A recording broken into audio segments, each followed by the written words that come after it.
Olá, sou o pastor Gary Haynes e está começando mais um programa Movimento dos Discípulos. Mas esse corpo de escritas que nós chamamos do Velho Testamento ou Velha Aliança, como é que a gente chegou neles então? Como é que a gente diz que eles são a palavra de Deus inspirada pelo Espírito Santo? Bem, na realidade, quem fez essas declarações, quem chegou ao consenso, foram os anciãos judeus. Os judeus chegaram a essa conclusão. Eles que dizem que eles chegaram ao consenso que os livros que Deus inspirou para ser esse Velho Testamento são esses 39. Então esse é o motivo que nós aceitamos os 39, porque quando era um novo testamento, ou a nova aliança, na mão dos judeus, os líderes dos judeus e os anciãos e os homens de Deus judeus, eles decidiram e sentiram que o canon do Velho Testamento seriam esses 39 livros que vão de Gênesis e terminam em Malaquias. Então esse é o motivo que a gente tem os 39 antigos. Por que então que temos os 27 do que a gente chama do Novo Testamento, que começa em Mateus e termina em Apocalipse? O motivo que nós temos eles é que assim, logo depois de Jesus subir, não existia ainda nada por escrito. Então foi um processo de estabelecer o canon das Escrituras, e a palavra canon significa padrão. Então, a igreja foi usando critérios.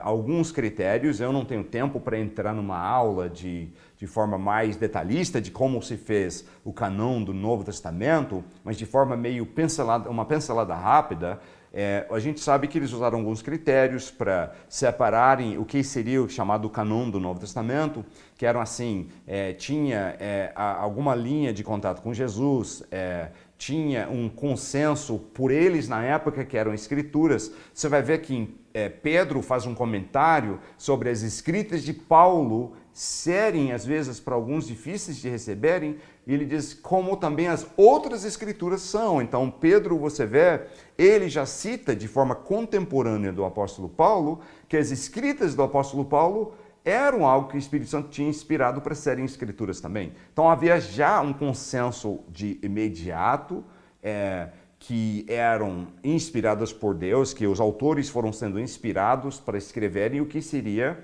um canon, um padrão para a gente usar como medida.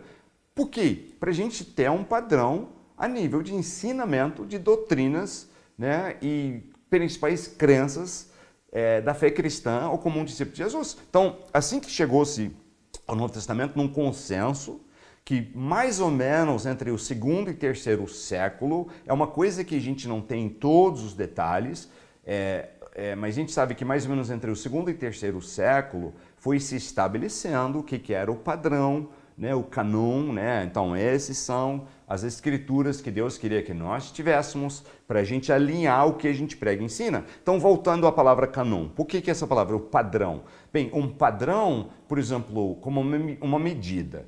Então, você pensa assim em tempos antigos, medidas. Como é que é uma medida? Hoje a gente é muito preciso e científico com tudo. Então, a gente tem formas de mensurar e medir para sermos sempre muito acurados e ter certeza que estamos na medida certa. Então, a gente sabe que se você pega uma fita métrica, que um metro ali é um metro de fato. Mas como nos tempos antigos, eles podiam fazer isso, porque eles não tinham nível de ciência e tecnologia e formas de mensurar que nós temos. Então, eles tinham que ter um padrão. Então, esse é o padrão, a gente sabe que esse aqui é exatamente essa medida. Aí você queria fazer você tinha que chegar no padrão e fazer usando o padrão para você alinhar a tua cópia.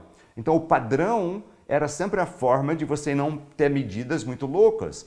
Se o cara só abrisse o braço e cortasse um pedaço de pau ali para falar, esse aqui é a minha medida igual, de uma X medida da época, então ele poderia errar bastante, porque isso é uma coisa imprecisa. Então, para ele medir, ele quer ter uma medida, ele tinha que ter a medida certa num pedaço de pau ali, aí ele vai pegar um outro, colocar ao lado, cortar exatamente igual. Aí, como ele tem para começar, ele sabe que ele está com a medida certa, porque o outro era o padrão. Então, as escrituras são para isso, são para ser um padrão para a gente. Em qual sentido?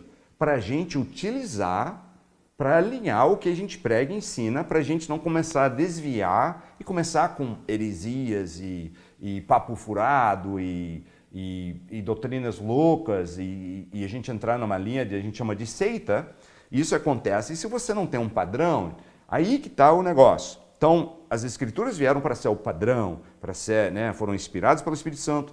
Chegou um consenso na igreja de quais eram para fazer parte do canon das Escrituras, aí se fechou aquilo em cima e ficou estabelecido, né? Que então, a partir dali, essas Escrituras são o canon e são o que a gente tem como a palavra de Deus. Qual o valor disso? Porque agora a gente entende que sola Escritura, né, que era o mantra, o lema dos reformadores, mas esse conceito, na realidade, não começou com eles. Esse conceito começou desde a época de fechar o canon do Novo Testamento. Nós temos que ter um padrão aqui para a gente alinhar em cima, saber o que Deus inspirou e o que Deus inspirou para serem Escrituras. Aqui a gente vai usar isso para a gente não desviar e ensinar coisas erradas. Então, você vai ver que o Novo Testamento faz esse papel, para a gente poder pegar e alinhar o que a gente ensina e prega exatamente de acordo. Agora, aí que está o problema. E o que acontece hoje em dia? O evangélico ou protestante, ele acha, como nós reformamos a igreja, então nós estamos certos sempre no que a gente prega e ensina, porque está tudo certinho. Tá nada?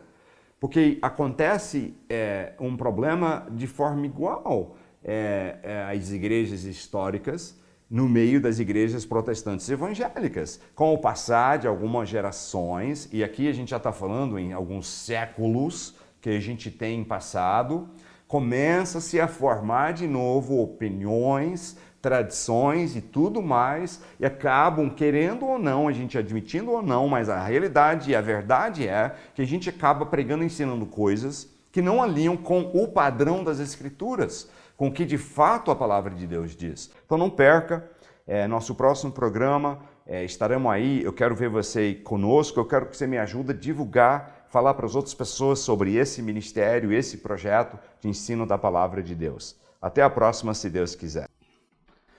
Olá, sou o pastor Gary de novo e eu quero falar com vocês sobre esse ministério, o Movimento dos Discípulos. Nosso ministério é algo que Deus fez nascer no meu coração para fazer diferença em nossa geração para Jesus. Eu acredito piamente que a palavra de Deus tem que ser a nossa autoridade máxima em assuntos espirituais. Infelizmente, em muitos casos, nós deixamos tradições e opiniões dos homens tomarem um espaço de pé igual com a palavra. Então, parte da nossa visão é ensinar a verdade de Deus de forma impactante. Se tem que contrariar, que contraria, mas que contraria quem está errado, né? Que a palavra de Deus que faça o trabalho de contrariar para trazer as pessoas para o que é certo e verdadeiro, porque isso muda vidas. E parte da visão é a gente aprender a sermos discípulos de Jesus, como era a igreja no Novo Testamento, sermos cheios do Espírito Santo, como a igreja no Novo Testamento, e sermos cheios de compaixão e amor para as pessoas, como também era a igreja no Novo Testamento. Esse projeto é um projeto de fé. Eu não tenho como bancar. Se nós vamos continuar aqui no ar, onde você está assistindo, acompanhando, se a gente vai poder não só continuar no ar aqui, mas pensar em ir para outros lugares, né, outros canais, outros espaços, só podemos fazer isso com sua ajuda. Nós precisamos de parceiros que ajudam com contribuições, né, a gente chama de parceiro em missão. O parceiro, né, que está conosco no projeto, e na missão que nós estamos juntos aí de fazer algo para Deus. Então assim, você pode fazer uma contribuição única agora para ajudar, você pode fazer um compromisso mensal, né? Nós temos um plano onde a partir de um certo nível de compromisso você ganha, né, um brinde do ministério, né? De forma nenhuma estamos tentando te recompensar pela sua oferta, é apenas uma forma de agradecer na realidade. Então assim, se você quer trabalhar conosco nesse projeto, vai para o nosso portal agora, que é discipulodejesus.com.br. Repetindo, discipulodejesus.com.br. Lá você vai ter onde clicar, cadastrar, fazer seu compromisso. Você pode contribuir com um cartão de crédito, débito, boleto bancário, depósito bancário, como você quiser. Então, ajuda a gente a expandir e tocar vidas para Jesus e continuar no ar aqui abençoando a tua vida também.